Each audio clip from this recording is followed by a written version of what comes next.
Well, Gus stormed out and said he never again would vote for a Republican.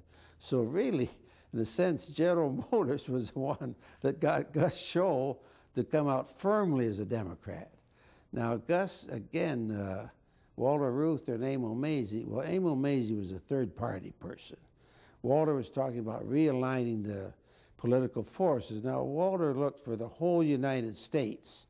And, you know, you look at the Dixiecrats and what they were, it's pretty hard to say vote Democratic.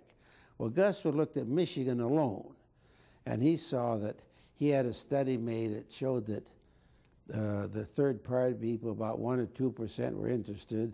Most of the people surveyed said keep the union out of politics and politics out of the union. Some were interested in the Democratic Party, very little in the Republican. So he saw going into the Democratic Party as a way to really get political clout in the state of Michigan. And he was very active on that. In fact, it's interesting, I worked with our resolutions committee, and we had one encouraging people to run for precinct delegate. And Emil Mazie came down to talk at the convention. Emil and Gus were very close personal friends. They were both worker-oriented. And Emil said, look, he said, Gus, I'm going to have to speak against that. Well, Gus was his own parliamentarian. He called me to one side and said, well, go see Emil, see if you can work it out. Well, I knew the two of them were very good friends and didn't want to be in conflict. So Emil said, oh, look, Gus can have his fun. Truman isn't going to win, and Menon Williams isn't, the Republican sweep. So we added a sentence for that election alone. People could be encouraged to be in the Democratic Party, and then after the election, there'd be a conference. Well, that satisfied Gus, it satisfied Emil. And I think I learned from that when two people really like each other and in sympathy, you can kind of work out problems. So that's what happened. And of course, Menon won and Truman won. I think Gus was about the only one that I know of any stature that said they could win. Tell us a little bit about the old guard of the Michigan Democratic Party. Well, the old guard, I won't say, what is it, just because you're paranoid doesn't mean they aren't following you, that we were convinced the old guard wanted to have a Democratic president, but a Republican governor and Republican senators, because then the patronage would flow through them. And they were really, I mean, sleazy was, I guess, a pretty good description for them. And we revitalized it by getting people to run as precinct delegate.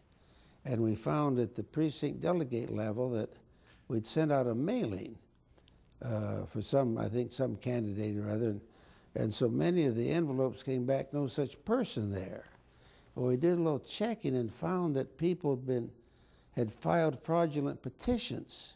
Now, when I say fraudulent, I don't mean just 1 or 2 names added, that all the names were fake, even the name of the person was a fake, and the person that notarized it at that time had to be notarized. Then in that particular district, the chairman of the district would go to the county clerk and say, look, don't bother to mail those cards, just give them to me and I'll pass them out. So he literally had the votes in his hip pocket. So we got real live people to run. We did get into court on that. George Edwards represented us and got thrown out on a technicality, and the judge said, well, go ahead and let the convention decide it. So we had in the 17th district I was in that we had a committee. Hicks and Martha Griffiths were very active. I think their role was under-recognized, that they formed these Democratic clubs around the state, which were kind of in conflict with the old Democratic Party that was, you know, kind of moribund.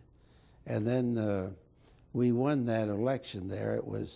We set up a credentials committee and didn't let people in that had those purely, you know, fake petitions or like that. And then there's a radio program called Blood on the Street, and Helen Berthelot was quoted. She was active there. Gus Scholl, and if you read Helen Berthelot's book, she goes into the details quite a bit. So that was a real vitalization of the Democratic Party.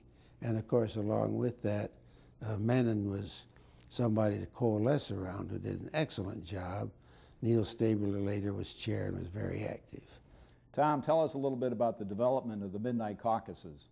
Yeah, well, what we had, was that the conventions usually were in Grand Rapids. We would have a midnight caucus that consisted of the chairs. Gus Scholl sat in on them, usually someone from the UAW. I sat in on them. And people said they were dictatorial. It was just the opposite. I remember one of the chairs of one of the districts didn't want to do it because he was either 13th or 15th, right halfway through, and he'd like to make deals on the floor as to what candidate he would support. And there's an interesting story. This fellow later on, when Menon was elected governor, a good friend of mine, a former Republican senator, represented one of the utilities.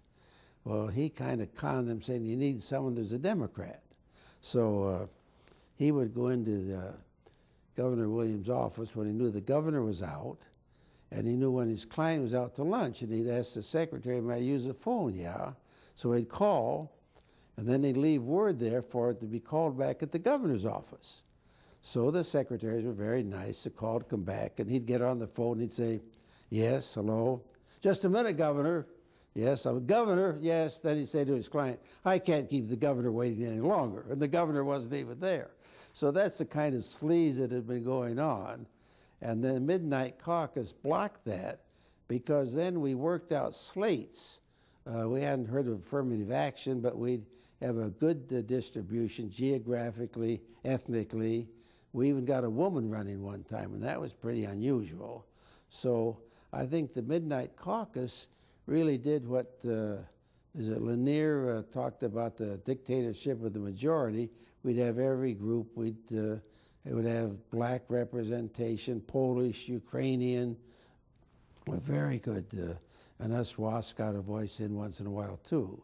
So the Midnight Caucus was a very democratic development, whereas it was interpreted the other way. Tom, after Soapy Williams' election as governor in 1948, he appointed you to the Michigan Employment Security Commission. Yes. Tell us a little bit about your experience, because that tenure on the Michigan Employment Security Commission lasted until the Romney administration. Yes, that's that long. In fact, it shows you how famous Fleet. I wanted to check the exact date, so I called up, and the question was, Tom, who? So I don't have, but anyway, that was a long period. And I was Menon's first major appointment. It was part-time. But the commission before then, well, I don't want to speak ill of the dead. I'll say we had a chance for a black to be promoted in employment service. And the then chairman had been a General Motors protege. Said, well, he couldn't get a hotel up in Traverse City. It was against him. Another one, a real nice fellow, but he had a nice black Cocker Spaniel, and he named it the N-word. And he was just against any Afro-American getting promoted. And then the so-called labor person there said, well, it's all right if a black got promoted, so long as he didn't have a white woman working under his supervision. So it was really a very limited approach. And I think really I was probably overly aggressive in retrospect. The first thing I did, they wanted the one I replaced to be made attorney for the commission, which would have been okay with me, but I called him up to want to talk to him. He never returned the phone call, so I maybe arbitrarily showed my power, and he didn't get the appointment. Tom, you mentioned John Lovett at the Michigan Manufacturers Association. What was his influence on the MESC? Yeah, this is very interesting. That when I was on the commission, and again, I probably was overly aggressive, I made some approaches to Ray Smith, who was the GM person, and just, we talked but didn't get any place. Well, John Lovett, as I say, for some reason, he and I got along on a very candid level. So then when Menon was governor, he knew I might have something to say about who would replace some of the members of the commission. And he came up with the name of person Chet Kahn. Now, Chet Kahn represented the small employers in the trades. He had a very good relation with labor. I checked with the unions he bargained with, and Menon did appoint him. Now, I think there, at the fork in the road, what I should have done with Chet Kahn, say, well, look, you're on there. The present director we have probably won't stay on. I don't know anyone in the staff that really be good. So why don't you and I, if you want to talk with John Lovett and with Gus Scholl, get somebody really good, probably from the outside, maybe ask somebody like Professor Bill Haber from Ann Arbor that was the expert on Social Security and do that. Well, you think back in your life, not so much what I did wrong, but what I could have done better.